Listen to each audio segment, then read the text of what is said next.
Shalom Bapak Ibu yang terkasih dalam Tuhan.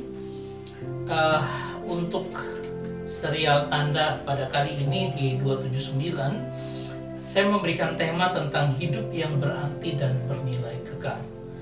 Ya, ini dalam rangka ketika kita harusnya melakukan introspeksi diri di akhir tahun pada saat ini. Sehingga inspiration behind the screen, kalau kita lihat, yaitu bahwa pada hari-hari terakhir ini, beberapa waktu ini, ada kejadian ketika seorang bapak yang menjadi dirigen dari pada sebuah paduan suara, tiba-tiba ketika sedang melakukan dirigennya, dia jatuh dan meninggal dunia. Kalau untuk pendeta sudah banyak ya, kita biasa lihat di WAG kita. Kemudian ada seorang anak yang berdoa bagi ibunya yang berumur 70 tahun. Anak ini mungkin baru 40-50an tahun. Tetapi ketika dia berdoa, di tengah dia berdoa, dia jatuh dan meninggal dunia. Nah, kemudian ada laporan baru kemarin sekitar tanggal 25-an. Ada kejadian seorang bapak-bapak ketika satu waktu dia sedang mengendarai mobilnya, kemudian dia mau minggirkan ke arah kiri, ternyata belum sampai minggir di jalur kedua, mau ke kiri, mobil sudah berhenti, dan ketika dicek ternyata bapak itu sudah mati. Ya, kalau kita dalam pelayanan, kedapatan kita dipanggil Tuhan itu luar biasa. Tetapi kalau misalnya kita juga mendengar bahwa mantan gubernur dari Papua, yaitu Lukas NMB, meninggal dunia juga. Ya, di luar segala hal yang dia lakukan, ya kita hanya bisa melihat orang-orang yang tiba-tiba mati dalam kondisinya yang seperti apa, kita tidak tahu. Dan itu menjadi sebuah introspeksi bagi kita, bahwa apa yang kita lakukan dalam hidup kita harus kita mulai pikirkan saat ini dengan sebaik-baiknya. Jangan sampai ketika Tuhan mengambil kita, kita belum bisa berbuat apa-apa, kita belum melayani Dia, kita belum sungguh-sungguh di dalam Dia. Itu merupakan sesuatu kesia-siaan dalam hidup kita. Saya mengajak kita di akhir tahun ini untuk mengintrospeksi hal ini. Ya, demikian juga bagi saya pribadi. Karena selama ini saya sedang memberikan kita gambaran tentang bagaimana membangun akan spiritual formation pathway, di mana kalau kita lihat di sini ada lifetime settlement, kemudian ada achievement, kemudian kita membangun akan seluruh kehidupan kita seperti itu, ya, dengan renewing your mind, membarui pikiran kita, mulai dari pertobatan, kedewasaan rohani, sampai kita bisa akan melihat apa sih yang terjadi pada Ayub ketika dia sudah luar biasa tapi Tuhan bilang kurang. Dan kita akan melihat juga spiritualitas keseharian maupun persahabatan, juga apa yang akan kita capai, ya, mau jadi megas atau mau jadi dexios, ya, di hadapan Tuhan, melalui bagaimana kita menjadi diakonos, doulos, huperetes, bahkan yang sangat tinggi, terapon. Ini semua akan menjadi bagian dari pembelajaran kita ke depan untuk membangun sesuatu nilai yang berarti dalam kehidupan kita yang fana ini. Ketika tiba-tiba Tuhan memanggil kita, kita sudah katakan, Tuhan, saya siap, karena ada legacy. Saya menggunakan kesempatan waktu itu dengan baik, saya membangun diri dengan baik, sehingga ketika Tuhan memanggil kita sudah siap. Saudara yang terkasih, ini menjadi pemikiran saya di akhir-akhir tahun ini. Nah, saya mau membawa kita untuk melihat sebuah contoh yang luar biasa, belajar dari Yosua bin Nun. Ketika dikatakan, pilihlah orang bagi kita, lalu keluarlah berperang melawan orang Amalek. Besok aku akan berdiri di puncak bukit itu untuk memegang tongkat Allah di tanganku. Ini adalah kisah pertama kali munculnya seorang Yosua ketika dia menjadi pembantu utama daripada Musa untuk melawan orang-orang Amalek. Dan disitulah Yosua mulai tampil. Kemudian ketika kita baca Keluaran pasal 33 ayat 11, sesuatu yang luar biasa terjadi, dan berbicara Tuhan kepada Musa dengan berhadapan muka seperti seorang berbicara kepada temannya. Kemudian kembalilah ia ke perkemahan, tetapi abdinya ini adalah Yosua. Yosua bin Nun, seorang yang masih muda, tidaklah meninggalkan kemah itu. Artinya Yosua bilang, iya engkau memang Musa, aku adalah abdimu, tetapi aku juga punya hubungan yang dekat dengan Tuhan. Dia membangun, ini seorang yang masih muda, dia membangun hubungan dengan Tuhan. Ya, walaupun dia abdi seorang Musa, tetapi penting juga bagi dia untuk bisa berurusan langsung dengan Tuhan. Untuk waktu-waktu itu dia pakai untuk bisa bersama dengan Tuhan, menikmati Tuhan. Inilah yang saya katakan, Yosua bin Nun mulai belajar mengenal Tuhan sejak dia muda. Ya. Nah, itu akan membawa kita ketika satu waktu Tuhan luar biasa menyerahkan akan pimpinan orang Israel kepada Yosua, dan dia katakan di Yosua pasal 1 ayat 7 dikatakan, hanya kuatkan dan teguhkanlah hatimu dengan sungguh-sungguh, bertindak hati-hati sesuai dengan seluruh hukum yang telah diperintahkan kepadamu oleh hambaku Musa. Ya, jangan menyimpang. Ya, terus ayat 8 dikatakan, janganlah engkau juga lupa memperkatakan Taurat ini, artinya Taurat Tuhan, hukum Taurat Tuhan. Tetapi renungkanlah itu siang dan malam, supaya engkau bertindak hati-hati sesuai dengan segala yang tertulis di dalamnya. Luar biasa, ketika dia masih muda, ngikut akan Musa dalam perjalanan di 40 tahun. Ketika dia sudah siap memimpin, Musa harus mati pada waktu itu. Tapi orang ini sudah kuat, ya, dan dia tahu patokannya.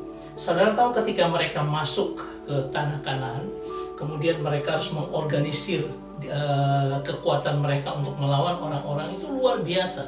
Kalau mereka salah sedikit di hadapan Tuhan, langsung mereka tidak akan menang, malah dipukul kalah. Tapi Yosua hanya satu kali dia kalah ketika dosa Akan itu membuat mereka kalah. Tetapi selanjutnya dia dengan luar biasa berperang untuk merebut tanah-tanah itu. Yang sampai ujung akhirnya, ketika kita melihat di Yosua 24 ayat 15, tetapi jika kamu anggap baik untuk beribadah kepada Tuhan, pilihlah pada hari ini kepada siapa kamu akan beribadah.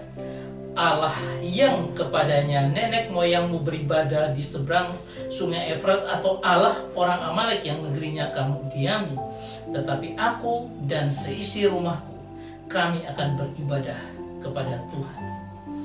Jadi walaupun melewati pergumulan dan dia sudah menjadi tua, tetapi orang sekaliber Yosua ini akan bilang, aku tetap bersama dengan keluargaku akan melayani Tuhan.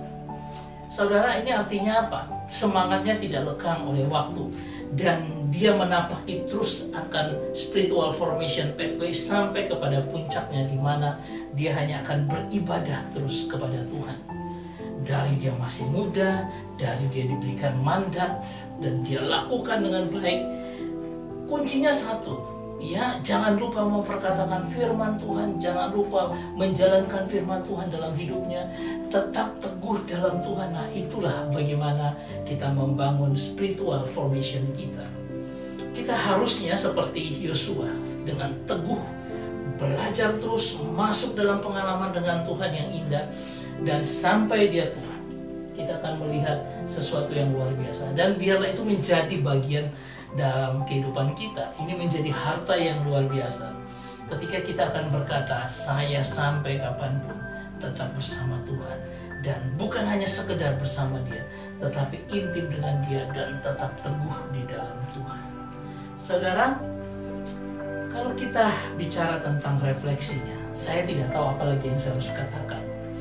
Bahwa Tuhan memberikan kita hidup day by day sampai di ujung tahun ini, sebenarnya hanya untuk membawa kita untuk sampai pada bagian ketika kita harus sadar bahwa saya harus mulai membangun. Atau ketika saya sekarang sudah membangun, saya akan terus teguh untuk membangun terus manusia rohani saya dewasa dalam Tuhan. Melalui setiap pergumulan, kita bawa diri kita untuk semakin dekat dengan Tuhan. Itu refleksi bagi kita, ya. Sehingga saya serahkan kepada Anda mau menilai ini seperti apa, ya. Tapi saya ada sebuah bagian firman Tuhan yang selalu saya kerjakan, yaitu program PAS, PAS ya, artinya pembacaan Alkitab setahun ya, dimana program ini adalah saya memberikan setiap hari kirim WA kepada orang-orang tentang audio, pakai audio. Jadi ada 3 pasal kita misalnya, kemudian 4 pasal, 5 pasal tergantung besar panjang. Saya kasih audionya, saya kasih ayatnya, pasalnya, kita tinggal baca kalau bisa baca kita. Tapi kita tinggal dengar dimanapun kita ada. Putarkan audionya aja. Saya kirim tiap hari. Untuk selama 1 tahun kita selesai baca Alkitab, ya. Dan ini adalah pembacaan Alkitab 25 Desember 2023 ketika diambil dari pertama Yohanes 1 pasal 1 sampai 5. Tetapi saya juga menambahkan misalnya Yohanes 1 ayat pertama Yohanes 1 ayat 5 sampai dengan 10 itu bagaimana penjelasannya saya juga berikan ya, ada beberapa pasal yang saya berikan untuk supaya apa? Kita mengerti. Bukan hanya mendengar tidak mengerti, tetapi ada juga yang nah di situ saya beri kesempatan siapapun boleh bertanya ketika dia mengalami sebuah kendala untuk mengerti, dia bisa bertanya karena saya kasih itu bentuknya WA Japrian. Nah, kemudian saya juga berikan ada pujian penyembahan. Setelah kita membaca Alkitab, mungkin pada pagi atau malam hari kita duduk sebentar, hanya sampai 12-13 menit. Duduk tenang sebentar untuk mendengarkan pujian penyembahan. Dan kita bisa ikut terlarut dalam penyembahan itu. Supaya membawa hati kita dekat dengan Tuhan. Itu tiap hari. Ya, ketika Anda klik di situ, saya sudah buat tautannya sehingga tinggal dengar di speaker atau di headset atau langsung kedengaran bahwa kita menyembah Tuhan, memuji, menyembah Tuhan. Jadi saya ingin membawa bukan hanya membaca firman, tetapi kita juga menyembah Dia dan melatih kedekatan kita dengan Dia, kesendirian kita dengan Tuhan. Mungkin bukan kita sendiri, tapi mungkin dengan keluarga. Dan setiap Alkitab atau kitab yang ada, saya berikan latar belakang. Saya selalu berikan. Nah, ini karena kita di kitab Wahyu, ya masuk di Wahyu pada hari-hari ini, sehingga saya akan kasih latar belakang dari kitab Wahyu dan kita bisa belajar. Jadi ini adalah sarana untuk membangun spiritual pathway kita dengan baik. Dan saya mengharap kalau misalnya ada dari teman-teman yang ingin ikut program ini, itu di atas ada nomor kontak saya.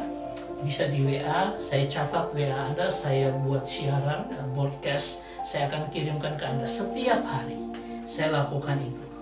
Saudara yang terkasih, ini adalah merupakan bagian dari pelayanan saya, bagian dari hati saya. Karena apa? Dengan begini terus saya juga baca Alkitab setiap tahun, 1 kali baca. Sambil ada pendalaman saya yang lain untuk mendapatkan bahan-bahan yang luar biasa.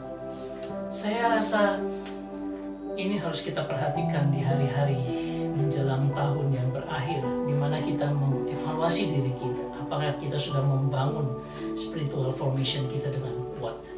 Dan saya berharap itu kita lakukan terus dalam kehidupan kita. Sejauh Tuhan membawa kita menelusuri waktu-waktu kita ke depan, biarlah Dia menjadi pegangan kita seperti Yosua. Dia tidak boleh melenceng ke kanan ke kiri karena firman itu menjadi makanannya setiap hari.